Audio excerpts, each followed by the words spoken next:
보기에는 지스트가 세계적으로 아마 기선을 제압하는 그러한 대학이라는 대회라고 분명히 기대를 하고 있습니다. 박수 한번 쳐주시죠. 오늘 좋은 강연 부탁드리겠습니다. 감사합니다. 건강하십시오.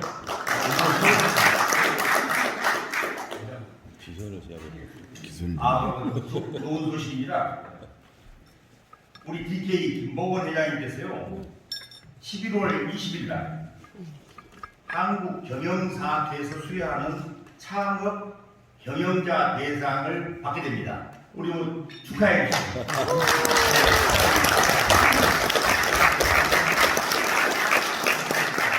그리고 오늘 좀 소개해 주실 분들 몇 분 계시니까 소개해 드리겠습니다.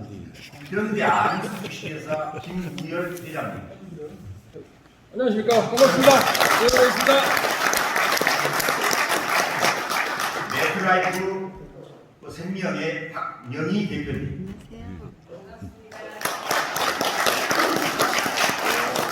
에너지밸리 기업 개발원 임청원 원장님. 반갑습니다. 전 고문대 입학처장이었던 진성익 처장님.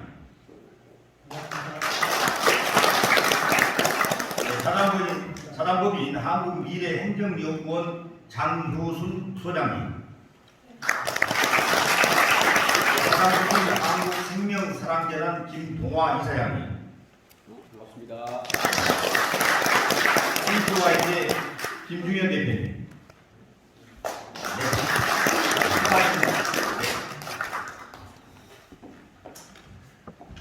네, 수고하셨습니다.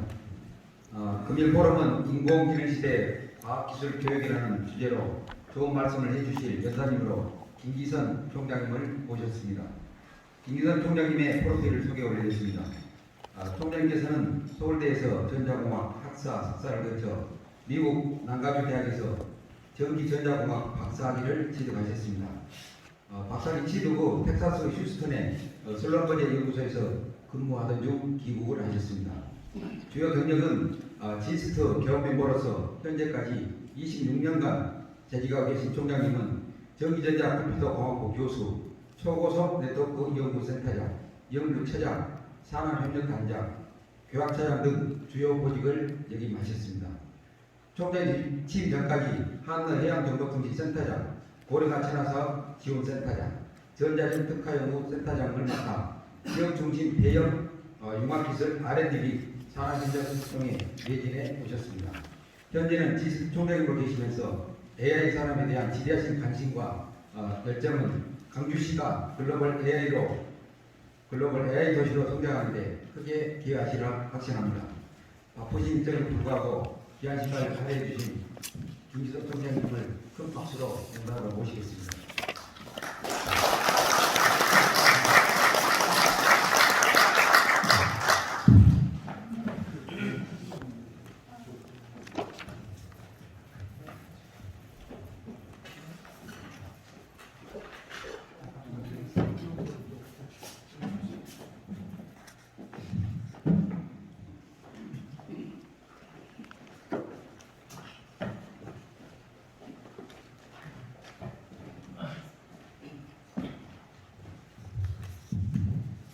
다시 한번 인사드리겠습니다. 광주과학위원 김기선입니다.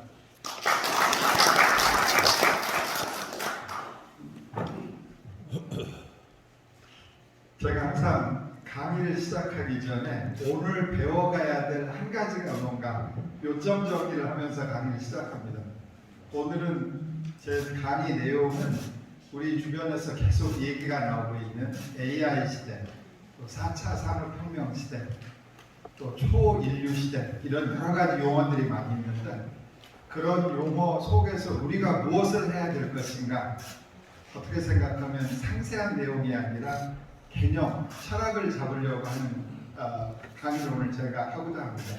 그런데 오늘 아침에 5시 반에 일어나서 세수를 하면서 문득 이런 생각을 했습니다. 우리가 수천 년 동안 계속 후손들, 후대들을 교육을 시키는데 교육의 제일 중요한 것이 일관성을 가지고 열심히 하는 것이다 라는 마침 생각이 들었는데, 그래서 오늘의 강의 요약은 우리가 고등학교 때 아마 배우셨을 텐데 아침에 일어나는 새가 모이를 먹는다. 그걸 우리말로는 쉬운데 혹시 영어로 배운 기억이 나시나요? Early bird catches the prey. 아침에 일어나는 새가 모이를 먹는다. 그 말을 오늘 전하고자 합니다. 어쩌면 제가 오늘 말씀드릴 내용도 사실은 공자님 시대부터 맞는 얘기인데 단지 기술이 조금 변했기 때문에 다른 식으로 표현할 뿐이지 기본적인 자세는 진지하고 외부적으로는 영어식 표현으로 해서 respect, 주변을 존중하고 다양성을 존중하고 존중하는 것, 동시에 자기 자신을 계속 성찰하는 것, 그런 부분들 내면 항상 균형을 맞추는 것들이 중요한 거라는 건 새삼스럽게 아니라 공자님 중용에서부터 나오는 일입니다. 어쩌면 제가 오늘 하는 내용의 얘기도 여러분들이 지금 하고 계시는 일들 또 우리 젊은 세대들이 해야 되는 것들이 새로운 게 아니라 전하고 똑같다는 것을 단지 몇 가지 기술을 통해서 기술을 매개로 해서 설명을 드리도록 하겠습니다. 그렇게 하고 두 번째 메시지는 아마 여기에서 첨단을 자주 안 오시는 분들은 광주과교를 잘 모르시는 분들이 몇 분 계실 거라고 생각합니다.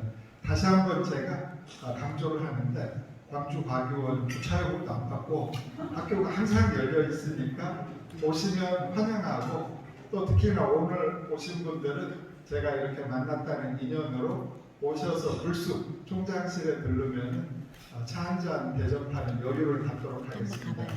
현재 제가 매주 화요일은 오픈 튜스데이라고 해서 11시부터 3시 정도까지 문을 열어놓고 있습니다. 그래서 여수에 계시는 어떤 어머니가 오셔서 당신 아기들 얘기도 하시고 또 지역에 있는 어떤 분이 오셔서 학교에 청소 요격 얘기도 하시고 그런 분들도 있고 당연히 학교 안에 있는 학생들이 제 방에 들러서 저하고 이렇게 편하게 얘기하는 시간이 항상 화요일인데 화요일날 오시면 제가 항상 있을 테고 그렇지 않다고 하더라도 오시면 환영하도록 하겠습니다. 그래서 제 표지 그림이 우리 학교가 아마 그 날씨가 좀 보름날 근처에 밤 10시쯤에 찍은 사진입니다. 외부에서 오시는 분들이 제일 먼저 놀라는 게 이렇게 불 안 끄고 있어요 하는 얘기입니다. 학교가 이렇게 밝고 보시는 것처럼 건물마다 대학생 800명, 대학원생 1200명, 총 2000명의 학생들하고 총 200명의 교수님들이 이 안에 다 갇혀서 자고 공부하고 밥도 먹고 여기가 일종의 미국식 캠퍼스타운, 미국식 주거형 대학이라고 생각하시면 되겠습니다.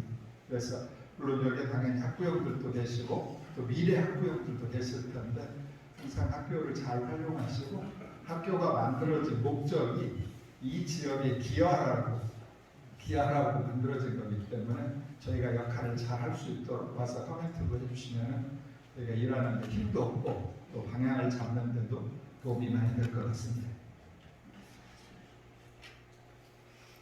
제가 학생들한테 학생들이 먼저 있어요. 학생들한테 전해주고 싶은 것, 또 오늘 오시는 부모님들한테 전해주고 싶은 내용을 미국 사람식으로 표현하면 이렇게 표시합니다. 당신 애기들 내가 잘 키우고 있어요.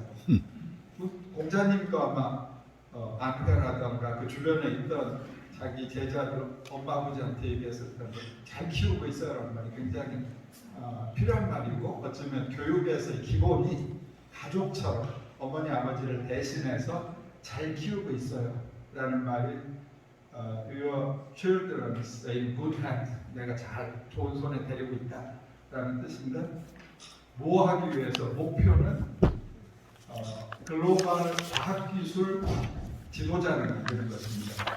글로벌이라는 말은 이제 더 이상 지역 국내가 중요한 게 아니라 국제적인 경쟁력이 있어야 되는 것이고 과학기술이기 때문에 당연히 과학기술 얘기도 해야 되고 앞으로 다른 사람의 생각을 이끌고 또 다른 사람한테 존중받을 수 있는 생각을 갖도록 교육을 시킨다는 것입니다. 그런데 제가 제목에서 얘기했던 것처럼 세상은 바뀌고 있습니다.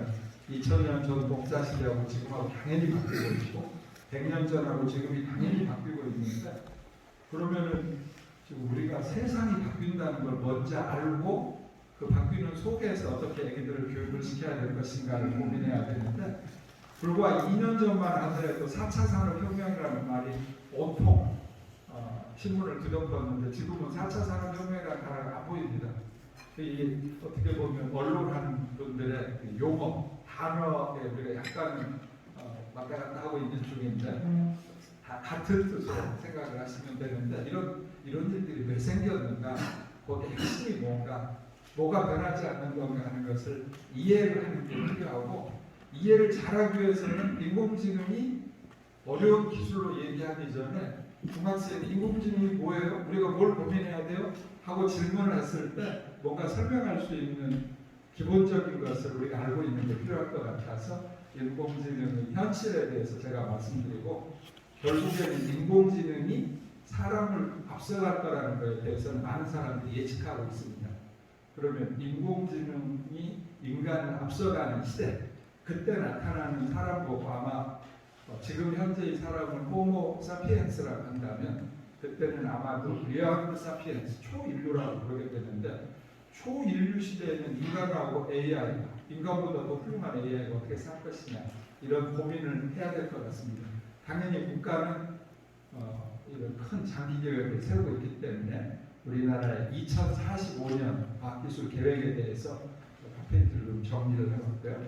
그래서 이런 정신없는 시대, 짧게 표현, 정신없는 시대에 여러 학교들이 다 고민을 하고 있는데, 우리 학교 GST는 어떻게 하고 있는가에 대해서 특히나 국제화 교육, 그리고 기본적으로는 우리가 잘 살기 위해서 공부도 하는 거니까 행복한 GST를 만들기 위해서 뭐 하고 있는가 하는 사례를 제가 지난 25년 동안 학교에 있으면서 정리해 본 내용이 있는데 잠깐 설명을 드리도록 하겠습니다. 세상은 어디로 가고 있고 세상은 뭐가 변하고 있는가? 이 자료가 혹시 이 왼쪽 자료 특이점이 온다라고 우리나라 말로 번역된 지가 거의 15년 가까이 됐는데, 이 왼쪽에 있는 책 Singularity is Near라는 책이 구글의 최고 과학자, 요즘 표현으로 하면 CTO나 CSO에 해당하는 레이 커스와이드라는 사람이 15년 전에 쓴 책입니다. 이 책에서 여러 가지를 예측했는데 제가 이제 몇 번 강조해서 설명을 드리겠지만, 이 커브가 나옵니다. 이 커브는 이쪽 Y축은 지능이 얼마만큼 발달하느냐 하는 것이고, X축은 시간입니다.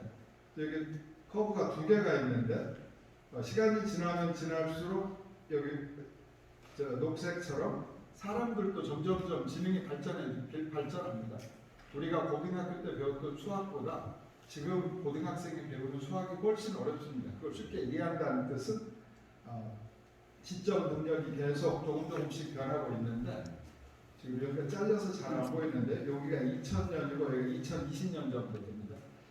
2000년을 넘어가면서 갑자기 컴퓨터라고 부르던 AI라고 부르던 로봇이라고 부르던 뭔가 인간의 복제품이 나와서, 생명체의 복제품이 나와서 그 생명체의 복제품이 이렇게 빠른 속도로 지능이 성장하게 됩니다. 그래서 이 녹색, 인간의 지능 성장하고 갑자기 튀어나온 기계의 성장이 만나는 점이 2045년이라고 예언한 사람이 2005년에 40년 후 2045년이라고 예언한 사람이 레이 커스와이드입니다. 그래서 지금도 많은 사람들이 2045년에는 인간보다 더 모든 면에서 완벽하게 우세한 기계가 나올 거라고 생각합니다. 그래서 제가 AI라는 말을 하고 AI 기계라는 말을 이제 지금부터 조금 구분해서 설명할 텐데, AI는 개념입니다.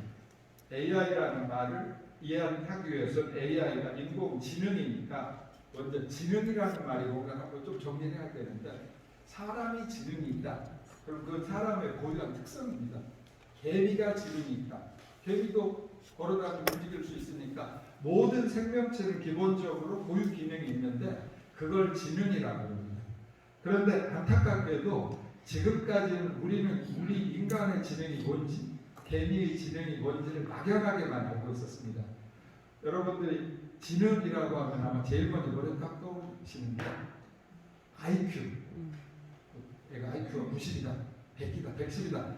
IQ라고 하는 IQ가 지능 지수인데 그때 말하는 지능은 좀 더 분석을 해보면 숫자를 얼마만큼 잘하는가, 산수 실력, 단어를 얼마만큼 잘하는가, 국어 실력, 공간 개념이 뭐가 있는가, 그런 세 가지 지능에 대해서만 사람들이 얘기를 했었습니다.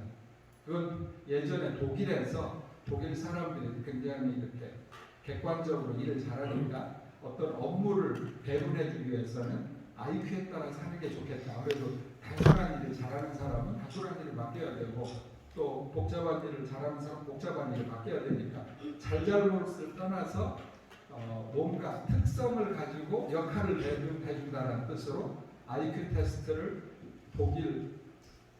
독일에서 처음 만들어냈는데 그 IQ 테스트에서 말하는 몇 개의 지능이 있는데 알고 보니까 교육학자들, 심리학자들이 알고 보니까 요즘에는 지능이 더 많더라. 노래를 잘하는 것도 지능이고 춤을 잘 추는 것도 지능이더라. 그래서 요즘에는 지능이라는 게 IQ에서부터 다중지능이라고 해서 현재는 약 10가지 정도의 지능이 있습니다.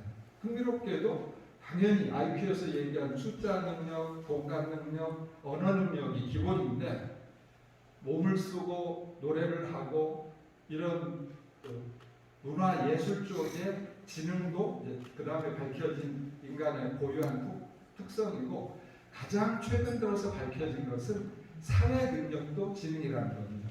예를 들어서 유명한 어떤 종교인이 다른 사람하고 뭔가 큰 차이가 있고 그분이 그쪽에 특성이 있으면 그것도 지능이라고 인정을 해줘야 된다. 그럼 그 지능은 어떻게 설명하느냐? 그러면 자기 스스로를 들여다볼 수 있는 사람, 또 다른 사람한테 뭔가 공감을 주고 느낌을 주는 것, 이런 것도 지능이라고 합니다. 그래서 그 10가지 중에 초기 3개, 또 중간에 예술과 관련된 게 3개 정도 풀어가면은 감정이라든가 자기 성찰하고 관련된 능력이 또 3개가 붙어서 지금 현재는 10개 정도를 이제 인간의 지능으로 구분하는데 그걸 다중이론이라고 그러고 한때 우리나라 그 교육부 장관을 지내셨던 분이 굉장히 어려우니까 짧게 얘기할 때 감성지능이라는 단어 하나로 얘기한 게 이제 이 지능 이론에서는 IQ를 확장하는 그런 지능 중에 하나라고 생각하시면 되겠습니다. 그래서 지능이라는 건 고유 기능인데 단순하게 고유해서만 안 되고 중요한 특징이 차별성이 있어야 됩니다. 특히나 훈련을 통해서 학습을 통해서 훈련이 되면 그걸 지능이라고 정의를 합니다. 그래서 예를 들어서 우리가 이세돌하고 게임을 했던 알파고리라는 그런 알고리즘 소프트웨어가 있었는데 물론 그 소프트웨어가 들어가는 컴퓨터는 굉장히 큰 컴퓨터가 있었지만 그 컴퓨터와 컴퓨터 속에 들어가는 알고리즘이 인간의 이세돌의 능력을 모방하는 이세돌의 지능을 모방하는 거기 때문에 알파고리라는 컴퓨터를 우리가 인공지능 또는 그 실체는 인공지능 기계라고 얘기합니다. 그래서 보통 우리가 AI라는 개념은 개념이고 AI가 들어가 있는, 다르게 표현하면 인간의 지능을 모방한 기계가 우리가 말하는 인공지능 기계고 때때로 우리가 편의상 로봇이라고 합니다. 근데 로봇이 개미의 기능을 그렇지 않으면 소의 기능을 모방을 했다면 힘만 쓰는 역할만 할 테고 사람의 머리를 쓰는 기능을 모방했다면 그건 또 다른 형태의 인공지능이 되겠습니다. 참고로 알파고리가 나온 게 벌써 2년이 지나가고 있습니다.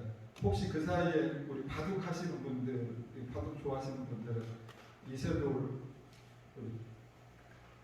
독수라고 하는 이세돌 뭐 하고 있는지 혹시 아시나요? 바둑 두고 있겠죠. 근데 그럼 혹시나 앞으로 바둑 기사들은 뭐 할 거라고 기대하시나? 이제 이게 어쩌면 우리가 앞으로 20년을 예측하는 첫 번째 질문입니다. 그러면 앞으로 이세돌 기사가 20년에 뭐 할 것이냐를 알려면 20년 전에 조금 엉성하긴 하지만 인공지능 기계가 그 당시에도 있었을 때니까 그때 인간하고 기계하고 게임을 해서 진 인간이 있었으면 그 사람이 지금 뭐 할 것인가를 한번 상기해 보면 되는데 딱 20년 전에 무슨 일이 있었냐면 체스 챔피언, 체스가 아까보다 좀 발전하니까 카스파로프라는 러시아 체스 챔피언이 있었는데 그 당시에 IBM 블루라는 기계, 그때는 AI라는 말도 안 썼습니다. 블루라는 기계한테 체스 게임을 해가지고 졌는데 그 사람이 20년 전에 지고 난 다음에 뭘 연구했냐면 내가 기계한테 졌다고 해서 내가 체스를 포기할 게 아니라 새로운 체스 게임을 만들자. 그게 인간이 하는 일입니다. 그래서 그 당시에는 블루라는 그 IBM 컴퓨터가 큰 방 하나를 차지하는 기계였는데 그 사이에 기술이 발전하는 바람에 지금은 체스 게임이 우리 스마트폰에 들어있습니다. 스마트폰하고 경쟁을 해서 카스파로프가 진다는 얘기입니다. 지금은. 그러니까 그러면 이 스마트폰에 들어있는데 내가 사람끼리만 체스 게임을 하는 게 아니라 이 후수꾼을 데리고 체스를 하는 방법이 될 수 있습니다. 우리 가끔 후수꾼이 있으면 게임이 재밌어지기도 하니까요.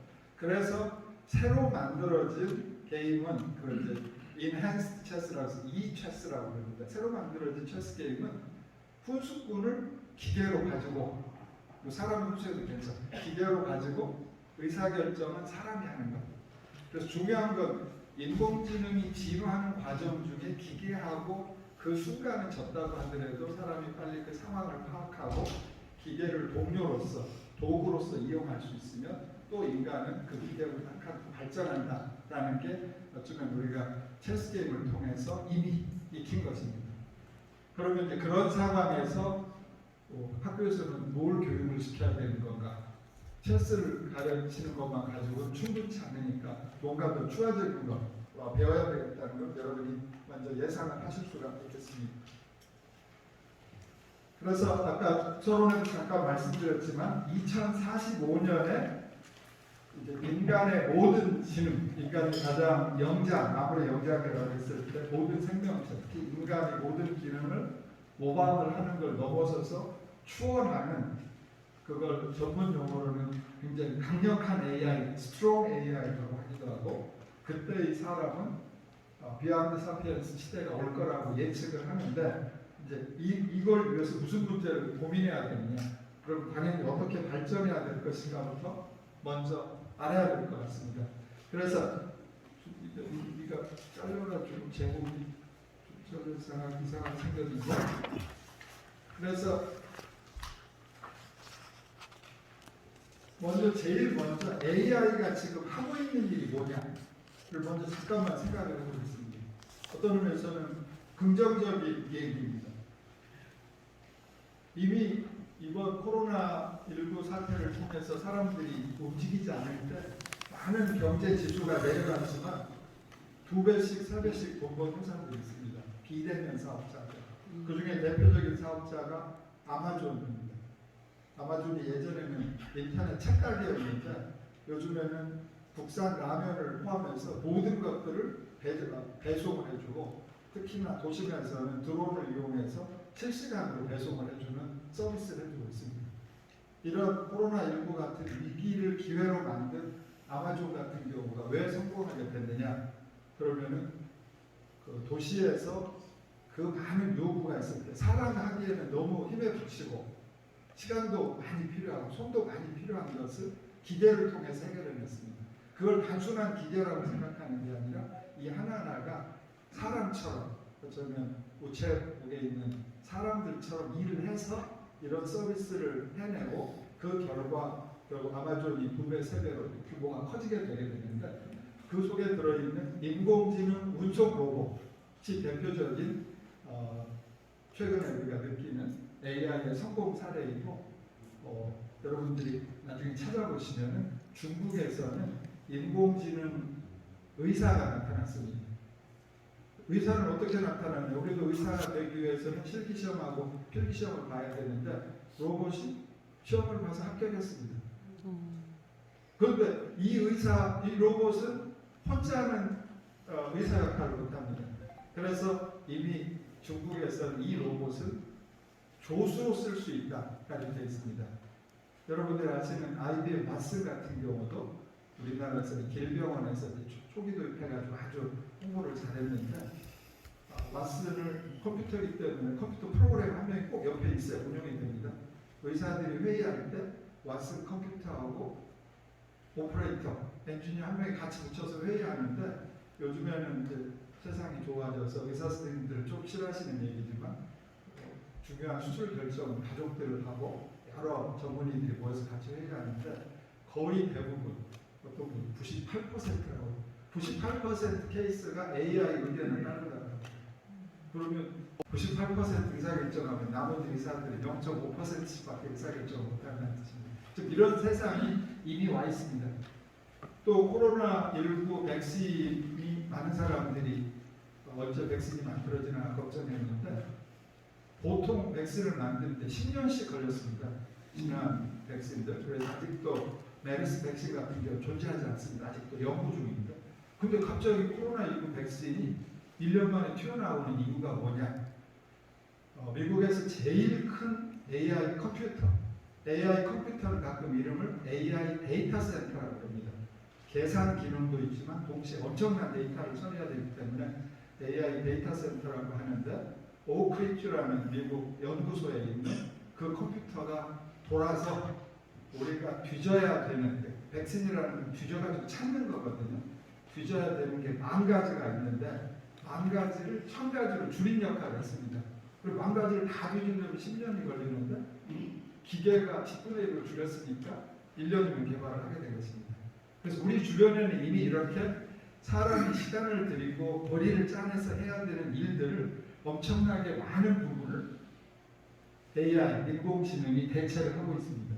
이런 과학기술뿐만 아니라 문화예술에서도 이미 여러분들이 느끼실 수 있을 것입니다.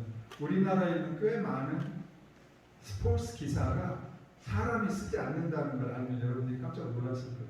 사람이 쓰는 게 아니라 기계가 오늘 기아하고 다른 야구팀하고 오늘 경기한 내용을 기사로 만든다. 요즘 기자는 AI가 만든 기사를 쓱 보고 철자만 고쳐주는 역할입니다.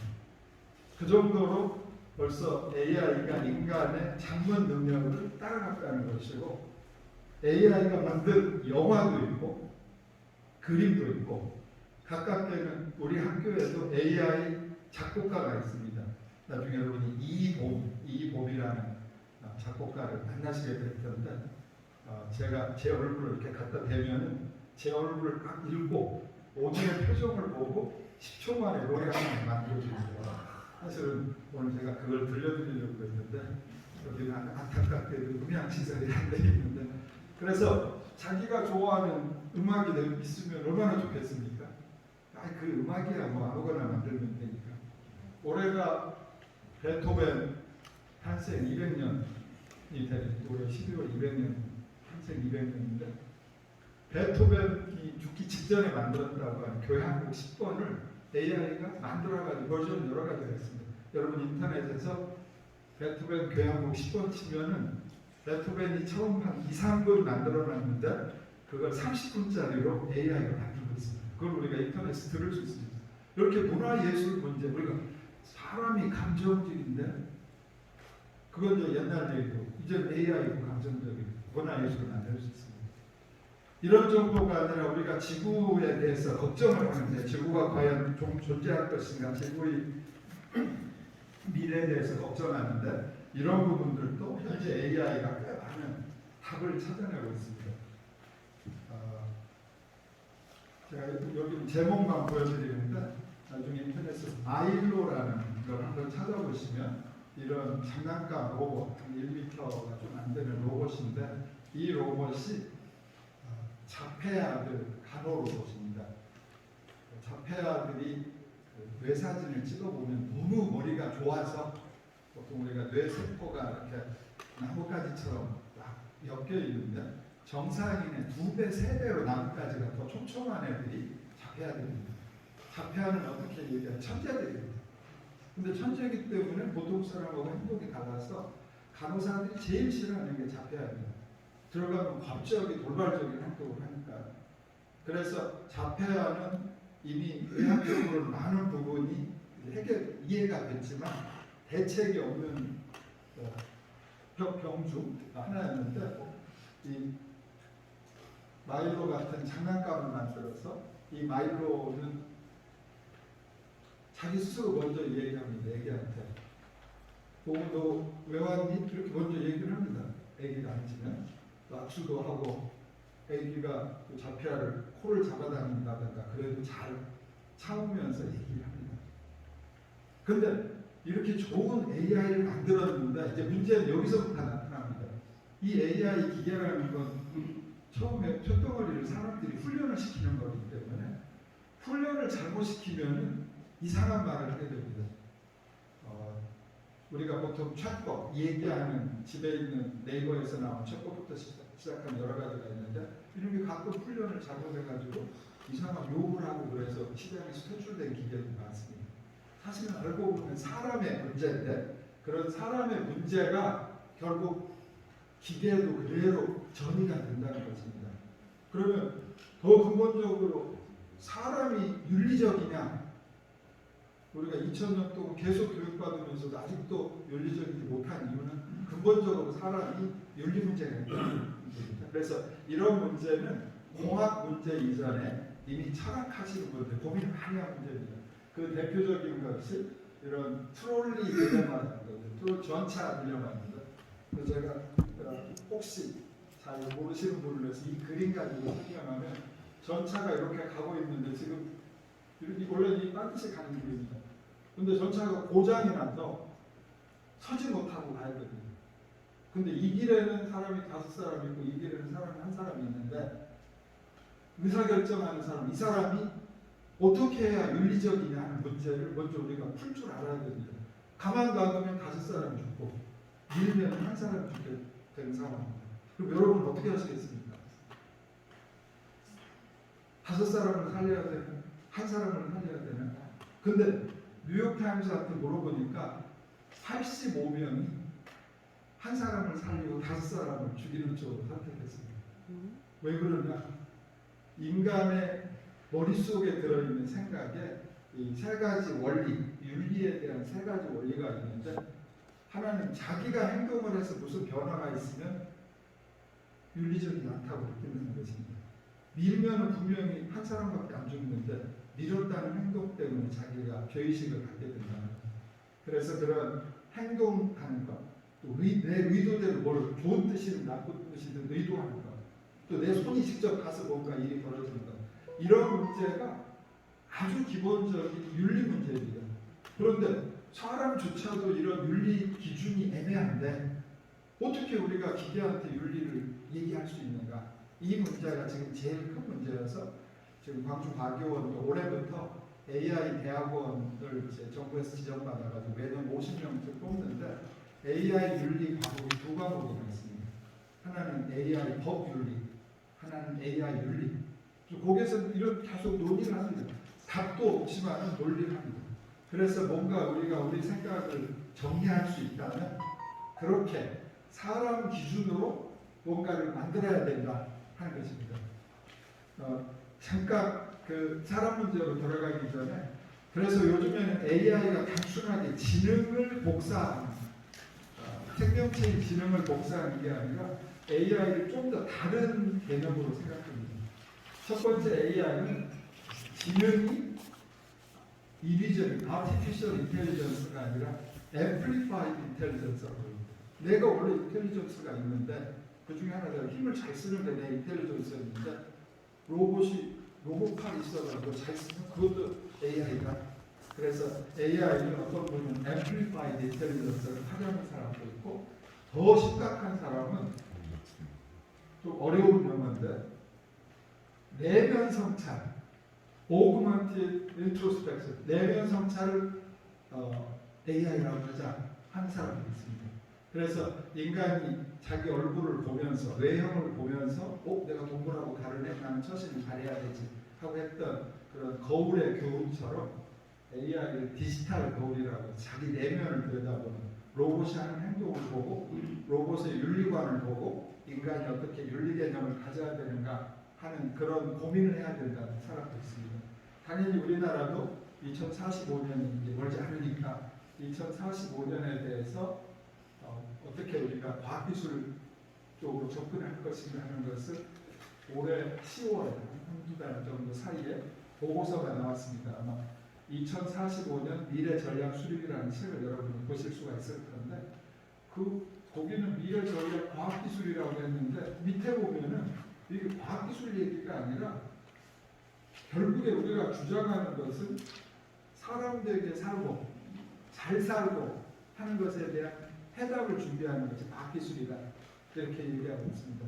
세부적으로는 미래 일자리는 어떻게 돼야 될 것이고 삶을 어떻게 해야 되고 이런 문제에 대해서 이제 구체적인 강론으로 들어가면 예전처럼 자동차를 어떻게 만들 건가 가전제품을 어떻게 만들 이건 중요하지 않고 이제는 안전하고 건강한 사회를 만들기 위해서 우리는 뭘 해야 되는가 풍요롭고 편리한 사회를 위해서 우리는 뭘 해야 되는가 공정, 소통, 신뢰 사회를 위해서 뭘 해야 되는가 더 넓게는 인류의 생존을 위해서는 뭘 해야 되는가 이런 얘기를 하자는 것이 이제 우리나라 과학기술부의 큰 정책 기조입니다.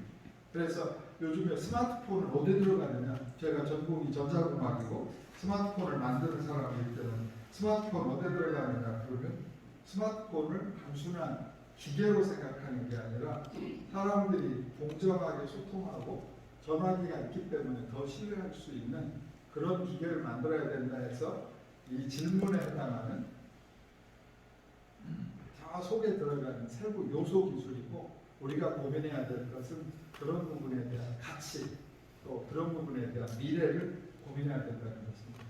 그래서 이런 그림이 그 책 안에 나와 있는데 좀 잘 보이진 않는데 앞에서 얘기한 안전하고 편리하고 공정하고 그다음에 인류를 위해서 뭔가 해야 된다는 것을 가지고 이렇게 그림으로 그린 그림이 있으니까 나중에 찾아보시기 바랍니다. 그래서 이렇게 되면은 이제 아까 미래 기술 얘기를 했는데 미래 일자리가 있을 텐데 하고 당장 질문할 텐데 당장 저희 아이들이 이제 대학 졸업하고 30대 들어간 애들이기 때문에 그런 저희 애들하고 얘기하면서 미래를 20년쯤 지나면 뭐 하고 있을 것 같냐고 제가 꼭 물어봅니다. 근데 안타깝게도 우리 애들은 자기가 20년 후에는 뭘 하고 있을지 아무도 모른다는 거죠. 그래서 이 유명한 토마스 프레이 같은 사람이 2040년에 구상하는 20가지 산업과 일자리라는 그런 글도 쓰고 얘기도 하는데 전도사입니다. 그래서 여기에 보면 밑에 나와 있는 단어들이 좀 익숙한 단어들이 있는가 한번 보시면 좋을 것 같습니다. 블록체인 AI 산업, 로봇 유지보수자, 데이터 관리자, 드론 전문가. 모금 사람 같아 보이는데 3D 프린터 제조자, 암호화폐 전문가, 유전자 조작 기술자. 지금 보면 영 산업 같지도 않고 기술자 같지도 않은데 앞으로 20년 안에 우리 세대 안에 이런 환경을 보게 된다는 것입니다.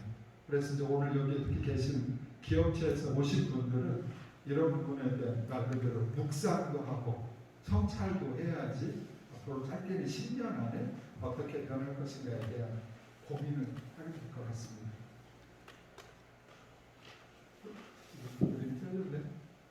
그래서 과학기술을 하는 사람들을 위해서 그렇지 않은 과학기술과 관련된 교육을 하기 위해서 정부에서 그린 그림이 이런 큰 판처럼 생긴 그림이 있는데 이제 뭐 하나 잠깐 배워서 되는 게 아니고 뭐 하나 조각만 알아서 되는 게 아니기 때문에 좋은 얘기인지를 모르겠는데 요람부터 무덤까지 공부해야 된다는 교육을 배워줬습니다. 초등학교 때부터 대학 때는 어떻게 공부를 하고 그 다음에 일자리를 찾기 위해서는 뭘 해야 되고 연구는 어떻게 해야 되고 이제는 은퇴를 해도 쉬면 안 됩니다. 잘못 쉬다가는 기계한테 물릴 수도 있으니까 은퇴하고 난 다음에 뭘 해야 되는가 이런 생애 전주기 과학기술 교육 프로그램 과학기술 인재 양성 프로그램을 정부에서 만들고 있다는 것만 말씀을 드리겠습니다.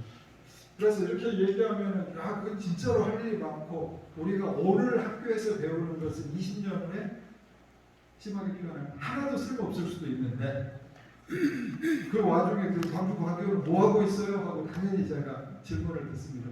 그래서 제가 하는 몇 가지 얘기만 우리 학교가 하고 있는 개념만 조금 설명을 드릴 텐데 제가 왜 개념이라고 말씀드리냐면 저는 항상 미래 인재 양성 얘기를 하려면 우리 학교 얘기하기 전에 대전에 있는 그래서 한 10년 되니까 전국에 있는 다 지역마다 좋은 지역 거점 대학들이 하나가 생겼는데 한 20년쯤 지나니까 어떤 조직이 그렇듯이 20년 지나면 조금 게을러지게 되는 거죠.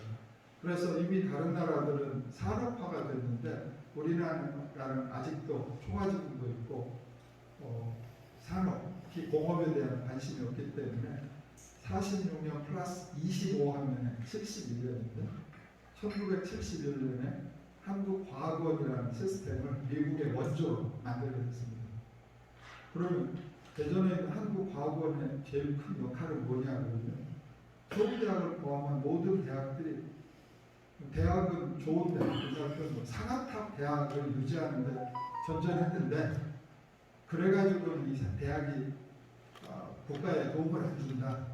교육만 하는 대학은 필요 없고 대학도 연구를 해야 된다라고 해서 만든 대학이 카이스트입니다.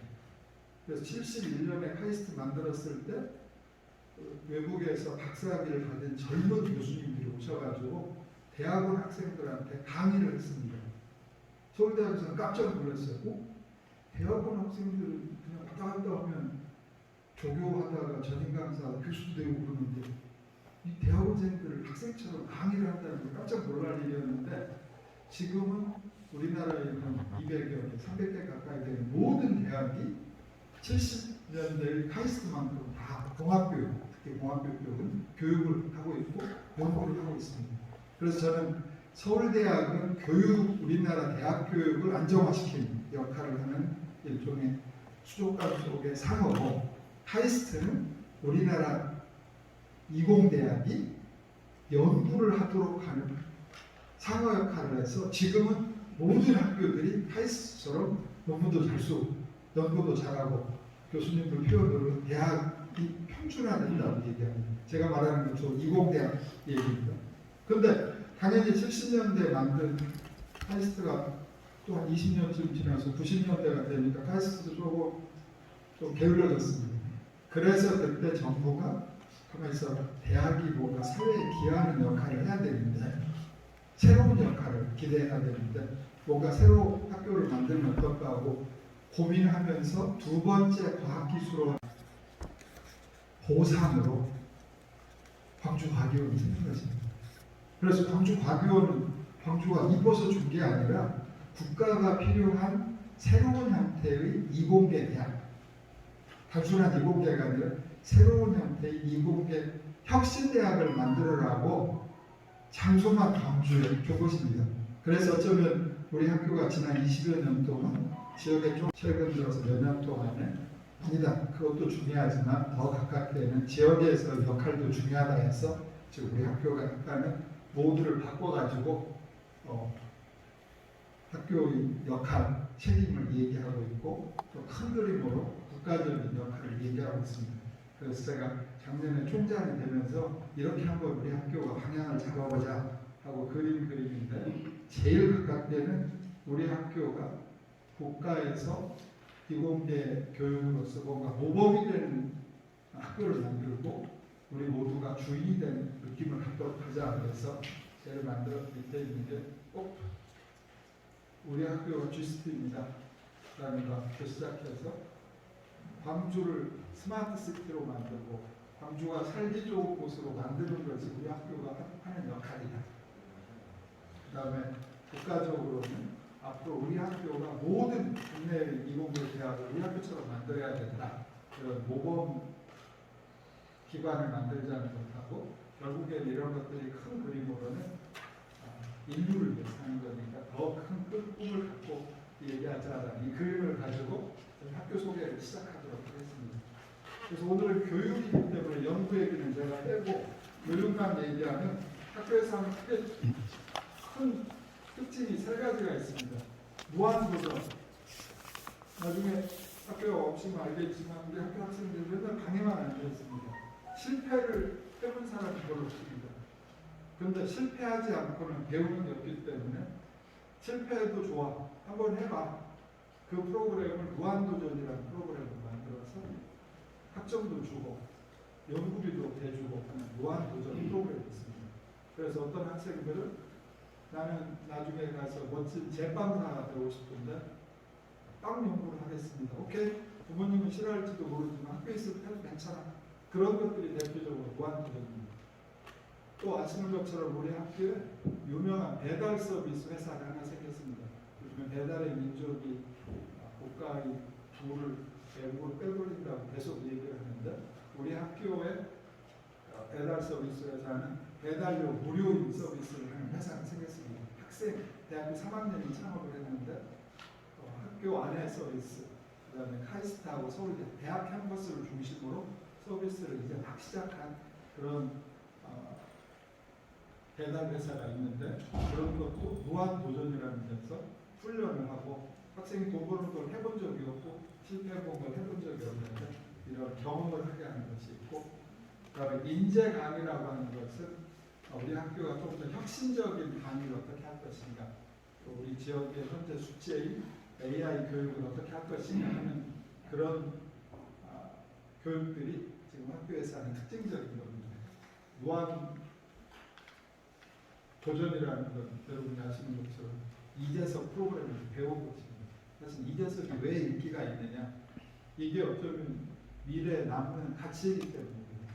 그래서 학교에서도 이렇게 이재석한테 배워야 된다. 그다음에 무한 도전이고요.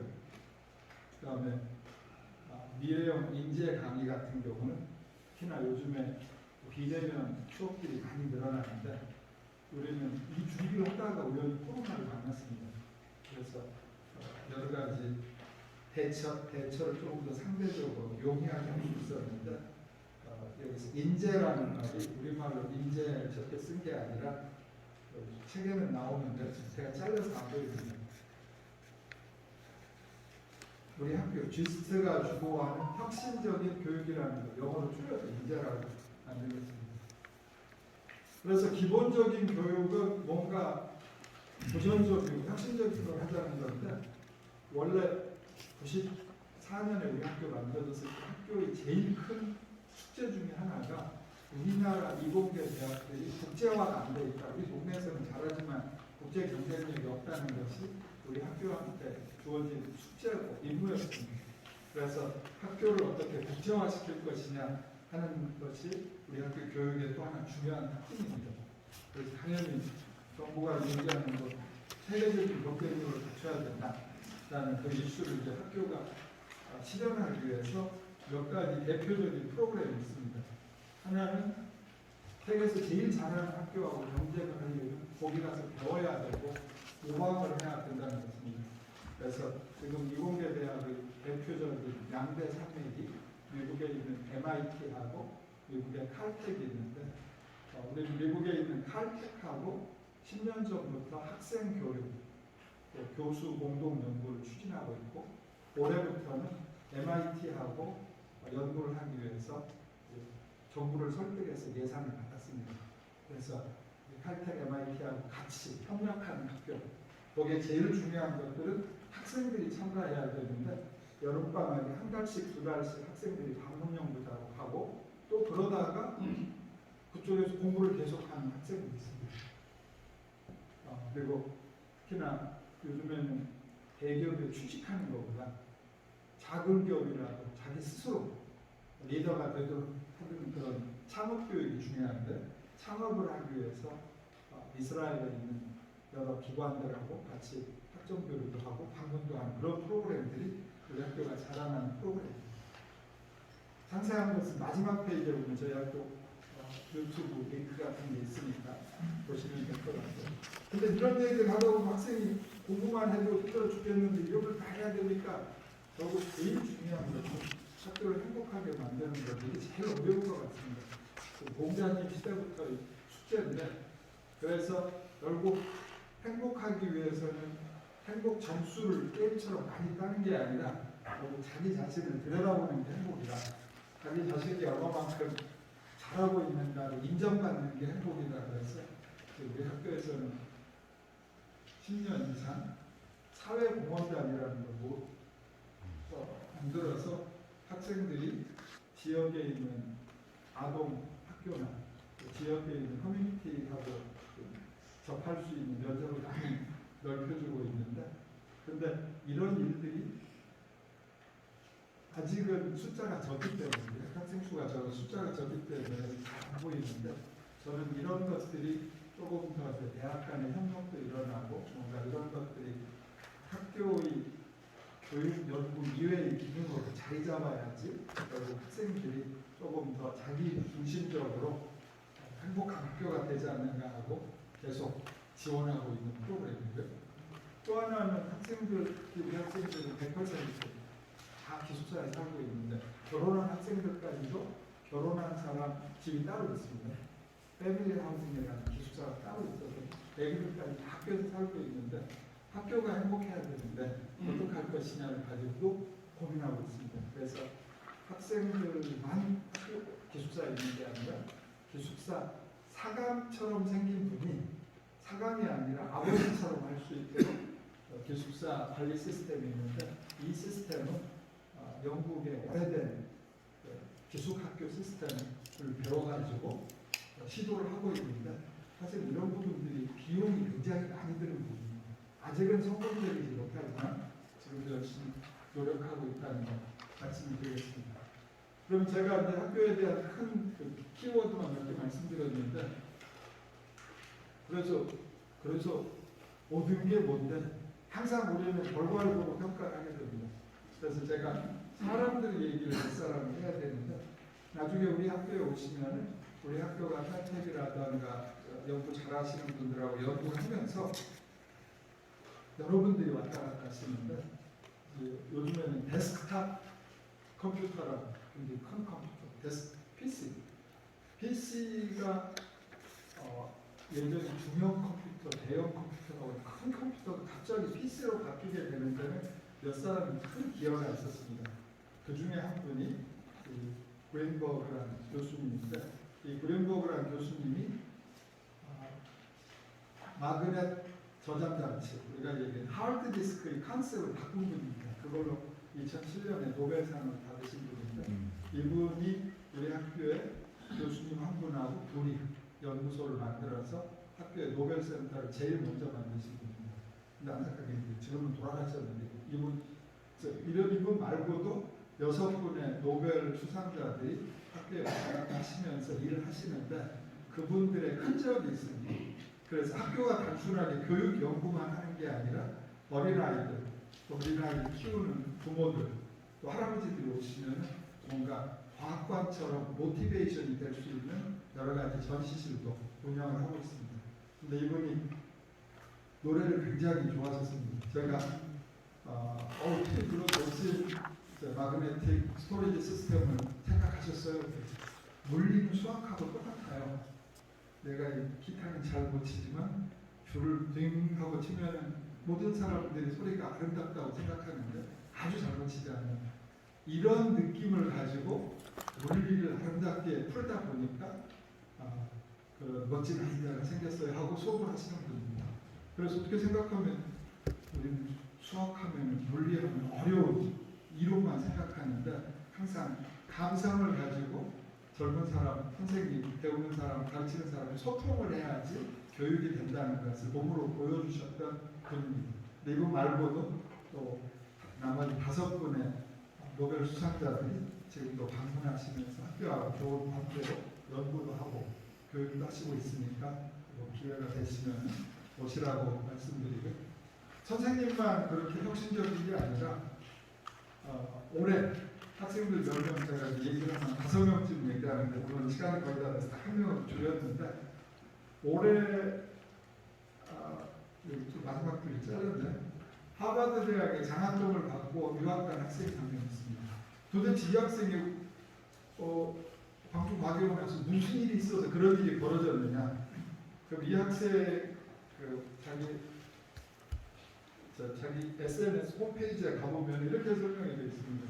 2018년에 대학교 2학년일 때 칼텍에 우리 학교 SAT 프로그램으로 2달간 훈련을 갔습니다. 교환 프로그램으로.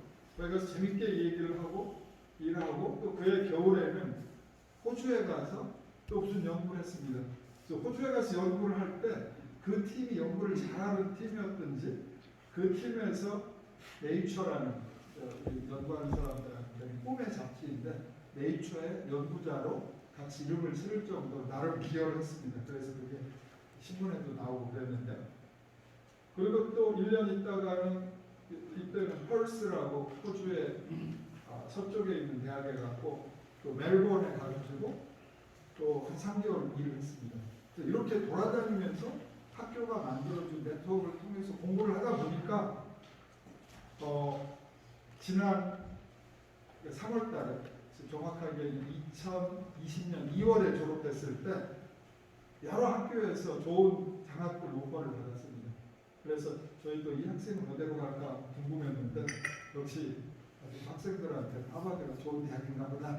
지금 하버드로 갔는데 이 학생은 아주 최근에 졸업한 사례이고 참고로 우리 대학 학사과정이 만든 지가 10년이 됐는데 첫 번째 입학생이 석사 4년, 학사 4년, 석사 2년, 보통 박사 4년한테 10년 만에 박사를 받은 외국에서 박사를 받은 학생들이 몇 명 나오기 시작했습니다. 그 중에 이 학생하고 비슷한 패스를 가진 학생이 이렇게 비슷하게 버클리에 가서 6개월 보내고 칼텍에 가서 6개월 보내고 해서 이번에 처음으로 1회 졸업생이 박사 받았다고 칼텍에서 박사 받았다는 인사를 하러 왔길래 우리가 벌써 10년이나 됐구나 하는 실감을 느꼈습니다. 그런데 이제 이런 사례들 어쩌면 초기에는 학생이 60명밖에 입학 안 했으니까 60명의 2~3명의 학생들이 우리가 생각하는 말 그대로 지역을 혁신시키고 국가를 혁신시키는 그런 지도자, 아까 앞에 말씀드렸던 글로벌 사이언스 앤 테크놀로지 리더 될 거라고 기대하고 저희가 교육을 하고 있습니다. 근데 조금 사적으로 보시면 이런 학생들이 우리 동네에 와서 일하면 더 좋겠는데 그게 지금 아직도 남아있는 꿈입니다. 그 꿈은 저희가 지금 준비하고 있는 AI 클러스터 사업에다가 여기에 이제 1,000억 정도 해당하는 큰 AI 컴퓨터 데이터 센터가 들어오게 되는데 그런 큰 과학기술 도구들이 들어오면 그 도구를 보고 연구자들, 사업가들이 모이게 되기 때문에 그런 결집, 클러스터링 속에서 우리가 만들어놓은, 우리가 키워놓은 학생들이 또 자연스럽게 회귀하는 일이 벌어질 거라고 생각하고 있습니다. 그래서 이 뒤에 붙어 있는 자료는 또 그냥 필요시 보시라는 자료이고 항상 오늘 제가 학교 총장으로 항상 좋아하는 애기들 잘 키워줄 테니까 우리 학교로 꼭 보내주세요 하는 얘기로 제 강연을 마치도록 하겠습니다. 감사합니다.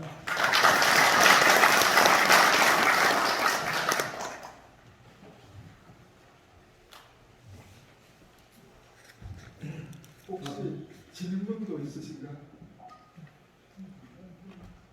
혹시 누가 AI 클러스터가 어때요? 할까 봐 이런 그림도 하나 가져왔는데 뒤에 보시면 있을 테니까. 그럼 거의 마지막 페이지에 이런 학교 학생들이 어떻게 활동하고 있는가 하는 링크가 있는데 요즘에 이제 유튜브를 많이 쓰시니까 유튜브에 지스트라는 채널이 있습니다. 거기에 들어가 보시면 제가 학생들하고 밥 사줘서 학생들이 총장님 점심 뺏어먹는 3분 짤방도 있고 그렇습니다. 그러니까 한번 이런 여러 가지 자료를 보시고 또 하늘에서 본 학교 같은 그림을 보시면 학교에 대한 좀 생각이 변하시길 기대하겠습니다. 질문. 총장님, 예, 그 미래인재 육성 방안에 예, 미래인재 육성 방안에 그 지스트의 그 플랜이 있는데 41RHR 사시, 41R 네. 41R 아야. 4.4로 했네. 예. 사실 이 얘기를 딱 줄여가지고 얘기한 건데요.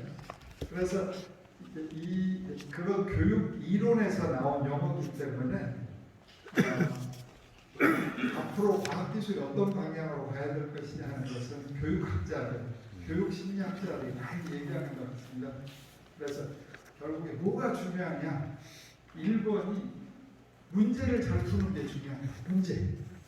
결국 우리가 특히나 이공계 사람들이 하는 것은 문제를 푸는 겁니다. 예를 들어서 내가 힘든 짐을 움직여야 되는데 내가 힘이 약해. 그럼 어떻게 해야 되지? 거기에는 기계공학자도 붙어야 되고 물리학자도 붙어야 되고 화학자도 붙어야 되고 이런 식으로 여러 사람들의 역할이 필요하게 됩니다. 그래서 문제를 푸는 것이 궁극적인 목적인데 문제를 풀기 위해서 인문적인 가치도 필요하고 또 폭넓게 서로 협력하는 것도 필요하고 그리고 무한도전처럼 실패를 두려워하지 않아야 되고 그런데 제일 중요한 것은 결국에 사람이 하는 일이기 때문에 사람은 이세돌처럼 기계한테 지고도 겸허할 줄도 알고 또 극복할 줄도 아는 것처럼 항상 이공계 교육의 핵심은 제일 바닥에 깔려야 되는 핵심은 감성이 필요하다고 하고 인본이 필요하다고 얘기하고 있습니다. 그래서 지금 제가 중간중간에 용어를 짧게 자르는 것 때문에 질문하신 것 같은데 오히려 우리 학교의 철학을 단어로 열거한 것을 이 페이지에 해당합니다.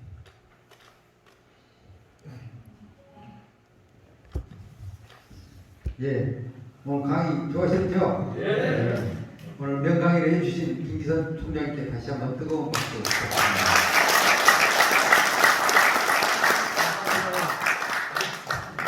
그럼 이상으로 212회 토론 모두 마치겠습니다. 다음 포럼은 12월 16일 소창 포럼으로 강건영 한국자동차공학회 회장님 모시고 연탄소에서 개최합니다. 많은 성원과 참석 바랍니다. 감사합니다.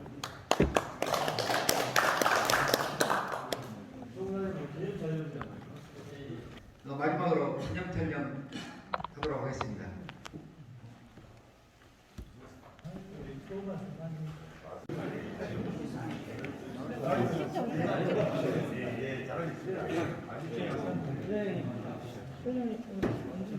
자, 전 회장님 이쪽으로 나오십시오.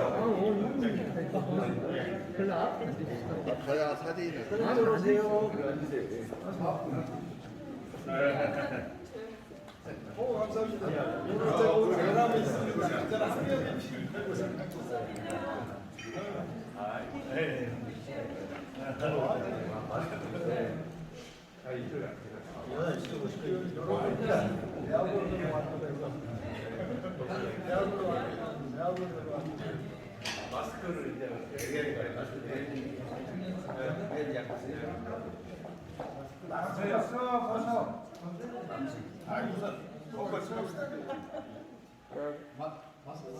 예, 벌써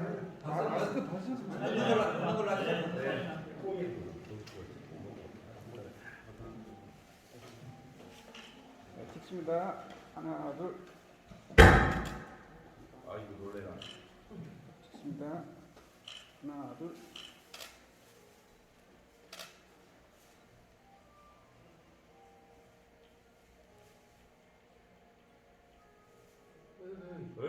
키우리 한번. 키우리하고 디스트. 예. 제가 키우리 하면 지스트 합시다. 오케이. 요 엄지척. 예. 키우리. 지스트. 예. 확실히 잘 터지구만 이제. 여기 사람의 기가 들어야 돼요.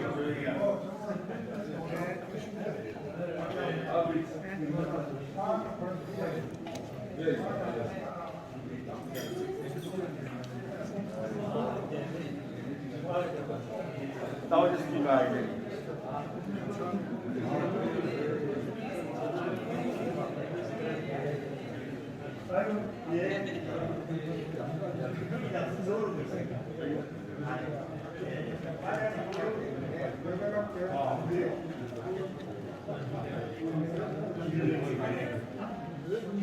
기가 들어가. 안녕하십니까 우리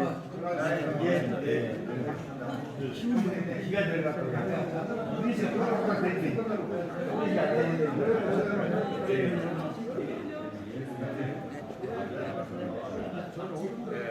예예 네.